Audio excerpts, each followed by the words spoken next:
Shalom, salam berkat dari kami untuk pendengar sekalian. Saat ini pendengar akan diberkati dengan program Hari Ini Harinya Tuhan bagian yang ke-8. Sebuah program rohani tentang doktrin Alkitab yang menolong kita untuk semakin tertanam dalam kebenaran firman dan bertumbuh dalam kemuliaan. Bersama hambanya, Pendeta Gilbert Lumwendong, STH.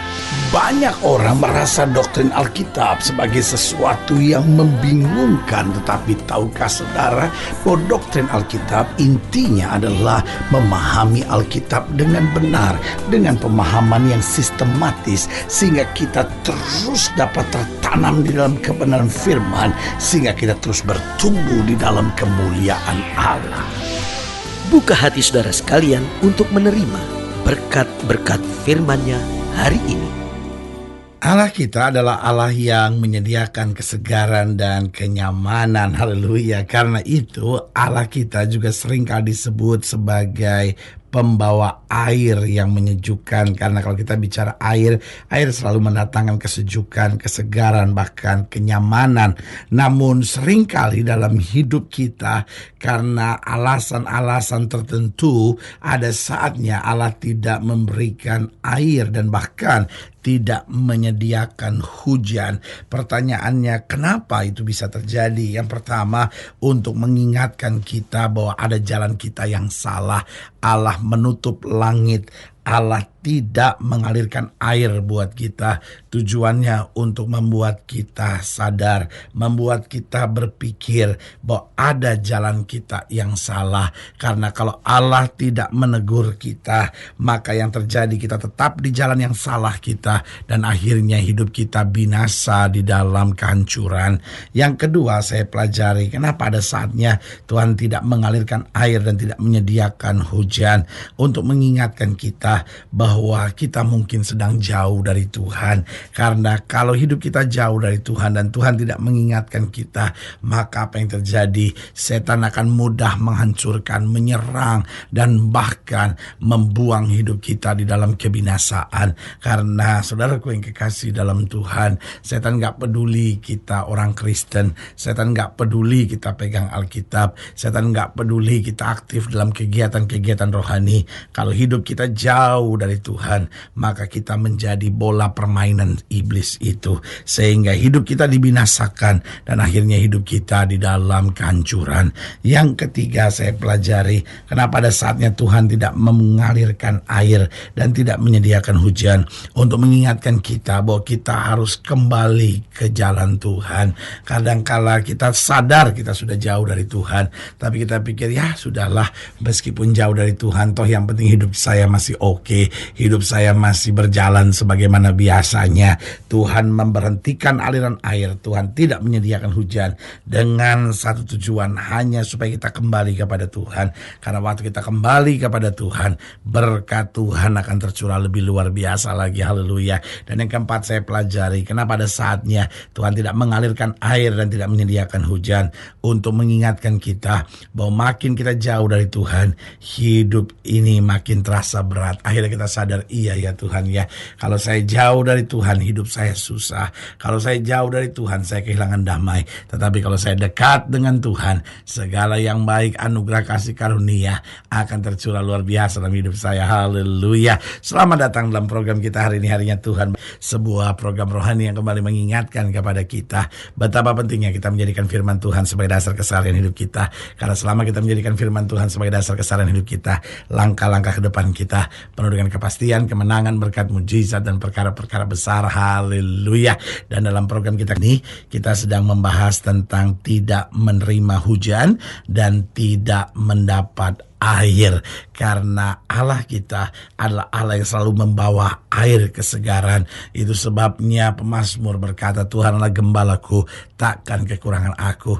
Ia membaringkan aku ke padang rumput yang hijau dan membawa aku kepada mata air yang tenang. Tetapi ada saatnya ketika Tuhan menegur kita, Tuhan mau menarik perhatian kita, maka Tuhan tidak mengalirkan air dan Tuhan menghentikan hujan buat kita. Supaya apa? Supaya akhirnya kita sadar, Tuhan, saya perlu Tuhan dalam hidup saya. Di luar Tuhan saya nggak bisa buat apa-apa, tapi bersama Tuhan saya cakap menanggung segala perkara. Haleluya. Nah, saudaraku yang kasih dalam Tuhan, dalam program hari ini, dalam pembahasan kita tentang tidak menerima hujan dan tidak mendapat air, kita mau sama-sama belajar dari Yeskiel pasal 22. Yeskiel pasal 22 ayat yang ke-17 sampai ayatnya yang ke-31. Yeskiel pasal 22 ayat 17 sampai 31. Demikian firman Tuhan. Yeskiel 22 ayat 17 sampai 31. Lalu datanglah firman Tuhan kepadaku, hai anak manusia, bagiku kaum Israel sudah menjadi sanga. Mereka semuanya adalah ibarat tembaga timah putih, besi dan timah hitam di dalam peleburan. Mereka seperti sanga perak. Sebab itu beginilah firman Tuhan Allah, oleh karena kamu semuanya menjadi sanga, maka sungguh aku akan mengumpulkan kamu di tengah-tengah Yerusalem, seperti orang mengumpulkan perak, tembaga besi, timah hitam dan timah putih di dalam peleburan, dan mengembus api di bawahnya untuk meleburnya. Demikianlah aku akan mengumpulkan kamu dalam murkaku dan amarahku, dan menaruh kamu di dalamnya dan melebur kamu. Aku akan mengumpulkan kamu dan menyemburkan api kemurkaanku kepadamu, sehingga kamu dilebur di dalamnya seperti perak dilebur dalam peleburan. Begitulah kamu dilebur di dalamnya, dan kamu akan mengetahui bahwa aku Tuhan yang mencurahkan amarahku atasmu. Kemudian datanglah firman Tuhan kepadaku, hai anak manusia, katakanlah kepadanya, engkau Allah tanah yang tidak menerima hujan, tidak mendapat air pada masa kegeraman. Saya ulangi sekali lagi, firman Tuhan jelas, engkau Allah tanah yang tidak menerima hujan, tidak mendapat air pada masa kegeraman, yang pemimpin-pemimpinnya di tengah-tengahnya seperti singa yang mengaum, yang menerkam mangsanya. Manusia ditelan, harta benda dan barang-barang yang berharga dirampas, janda-janda dibuat bertambah-tambah di tengah-tengahnya. Imam-imamnya memperkosa hukum Tauratku dan menajiskan hal-hal yang kudus bagiku. Mereka tidak membedakan antara yang kudus dengan yang tidak kudus, tidak mengajarkan perbedaan yang najis dengan yang tahir. Mereka menutup mata terhadap hari-hari sabatku. Demikian aku dinajiskan di tengah-tengah mereka. Pemuka-pemukanya di tengah-tengahnya adalah seperti serigala-serigala yang menerkam mangsanya dalam kausan akan darah, yang membinasakan orang-orang untuk menguntungkan diri sendiri secara haram. Dan nabi-nabinya mengoles mereka dengan kapur, dengan melihat penglihatan yang menipu dan memberi tenungan bohong bagi mereka. Nabi-nabi itu berkata, beginilah firman Tuhan Allah, tetapi Tuhan tidak berfirman. Penduduk negeri melakukan pemerasan dan perampasan, menindas orang sengsara dan miskin, dan mereka melakukan pemerasan terhadap orang asing, bertentangan dengan hukum. Aku mencari di tengah-tengah mereka seorang yang hendak mendirikan tembok, atau yang mempertahankan negeri itu di hadapanku. Perhatikan baik, aku mencari di tengah-tengah mereka seorang yang hendak mendirikan tembok atau mempertahankan negeri itu di hadapanku, supaya jangan kumusnahkan. Tetapi aku tidak menemuinya. Maka aku mencurahkan geramku atas mereka dan membinasakan mereka dengan api kemurkaanku. Kelakuan mereka kutimpakan atas kepala mereka. Demikianlah firman Tuhan Allah. Saudaraku yang kasih dalam Tuhan, Allah kita adalah Allah yang dahsyat, Allah yang baik, Allah yang luar biasa. Sehingga sebelum hukuman datang, maka dengan tegas Tuhan bilang apa? Aku mencari di tengah-tengah mereka seorang yang hendak mendirikan tembok atau yang mempertahankan negeri itu. Tuhan tidak mencari puluhan orang, ratusan orang. Tuhan mencari seorang saja. Pertanyaan kita, apa artinya membangun tembok dan mempertahankan negeri? Yaitu seorang yang berdiri di hadapan Tuhan dengan doa, seorang yang berdiri di hadapan Tuhan dengan memohon belas kasihan Tuhan, seorang yang berdiri di hadapan Tuhan dan meminta Tuhan mencurahkan rahmat dan mendatangkan pengampunan bagi negeri dan bangsa ini. Tetapi saudaraku yang kasih dalam Tuhan, satu orang pun tidak ada. Sehingga apa yang terjadi? Tuhan harus mengingatkan dengan apa? Menghentikan hujan dan menghentikan aliran air. Sehingga akhirnya negeri ini, kata Alkitab, dikatakan pada ayatnya yang ke-24, engkau adalah tanah yang tidak menerima hujan dan tidak mendapat air pada masa kegeraman. Nah, saudaraku yang kasih dalam Tuhan, apa yang harus kita buat jika kita tidak menerima air dalam kehidupan, jika hujan tidak turun dalam hidup kita? Yang pertama, cepat menyadari apa kekeliruan kita.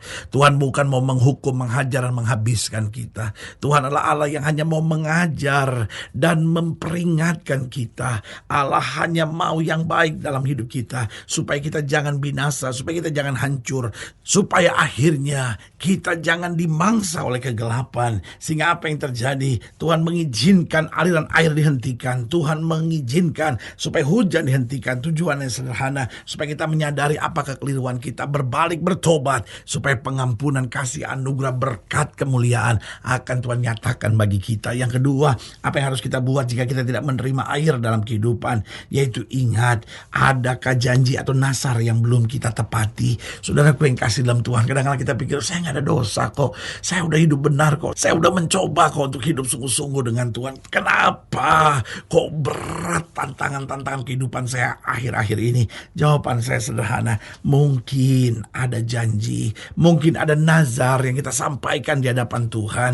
Sebuah ucapan yang berkata, Tuhan kalau saja saya mendapat anak ini yang saya buat, Tuhan kalau saja Tuhan sembuhkan penyakit saya ini yang saya kerjakan, Tuhan kalau saja saya berhasil dalam bisnis saya, ini yang saya mau kerjakan di hadapan Tuhan. Itu merupakan janji dan nazar di hadapan Tuhan. Sebelum kita menepatinya, maka kita akan melihat banyak gangguan-gangguan dalam hidup kita. Tapi waktu kita sudah menepati janji dan nazar kita, di situ kita melihat kuasa kemuliaan Allah dicurahkan dahsyat dan luar biasa. Yang ketiga, saya pelajari apa yang harus kita buat jika kita tidak menerima air dalam kehidupan kita. Yang pertama, cepat menyadari apa kekeliruan kita. Yang kedua, ingat adakah janji atau nazar yang belum kita tepati di hadapan Tuhan. Yang ketiga, saya pelajari, ingat dalam kehidupan kita, apakah keuangan kita beres atau tidak dengan Tuhan. Adakah kita mendapat hasil yang curang? Adakah kita memakan untung-untung yang bukan berasal dari kehendak Tuhan?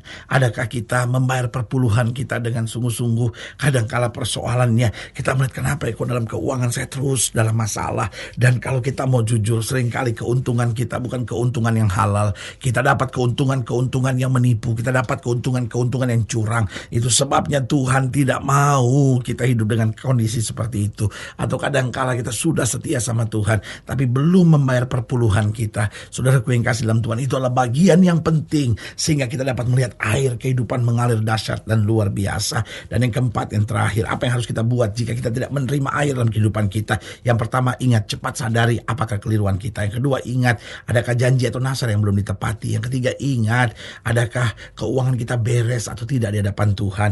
Bagaimana dengan hasil kita, bagaimana dengan perpuluhan kita. Lalu yang keempat, perhatikan doa, firman, dan penyembahan kita. Betul nggak kita sungguh-sungguh berdoa? Betulkah kita bergaul dengan firman? Betulkah kita ada dalam pujian penyembahan? Kadangkala kita sudah masuk gereja, tapi kita sendiri nggak pernah berdoa. Kita sendiri nggak pernah bergaul dengan firman. Kita dibacakan firman di gereja, tapi kita tidak pernah membaca firman untuk diri kita sendiri. Dan akhirnya kita tidak pernah bergaul dalam pujian dan penyembahan kepada Tuhan. Dan hari ini mulai praktekkan semuanya, dan kita melihat anugerah Tuhan luar biasa. Haleluya. Saudaraku yang kasih dalam Tuhan, jika saudara yang dilayani lebih jauh, hubungi kami melalui telepon, hubungi kami melalui surat, kunjungi website kami, karena kami ada untuk membawa Bapak Ibu Saudara senantiasa lebih dekat pada Tuhan dan mengalami kasih kuasa mujizat yang luar biasa. Haleluya. Secara khusus melalui program ini juga saya mau berdoa buat setiap saudara yang sakit, setiap saudara yang berbeban berat, karena saya percaya bahwa bagi Allah tidak ada perkara yang mustahil. Nah, saudara-saudara yang didoakan secara khusus, boleh taruh tangan kanan saudara di dada, dan kita akan berdoa. Mari kita berdoa. Bapa, dalam nama Yesus, hamba doa buat yang sakit, hamba doa buat yang berbeban berat, hamba doa untuk setiap mereka sedang menghadapi masa-masa yang sukar, karena hamba percaya bahwa bagi Allah tidak ada perkara yang mustahil. Bapa, hamba berdoa di dalam nama Yesus, Tuhan jamah, yang sakit Tuhan sembuhkan, yang lemah Tuhan kuatkan, yang susah Tuhan hiburkan, yang jatuh Tuhan angkat, yang berbeban berat, oh Tuhan beri kelegaan. Bahkan mereka yang taruh tangan kanannya di dada, karena mungkin hari-hari ini sedang mengalami kekeringan, hujan tidak turun, air tidak mengalir dalam kehidupan keseharian mereka. Hamba doa di dalam nama Yesus, Tuhan jamah, sehingga hidup kami boleh kembali dalam rencana Tuhan dan boleh selalu menyenangkan hati Tuhan. Di dalam nama Yesus kami berdoa. Haleluya. Amin. Saudara yang kasih dalam Tuhan, kita sudah doa. Ingat, Allah tidak pernah lalai menepati janjinya.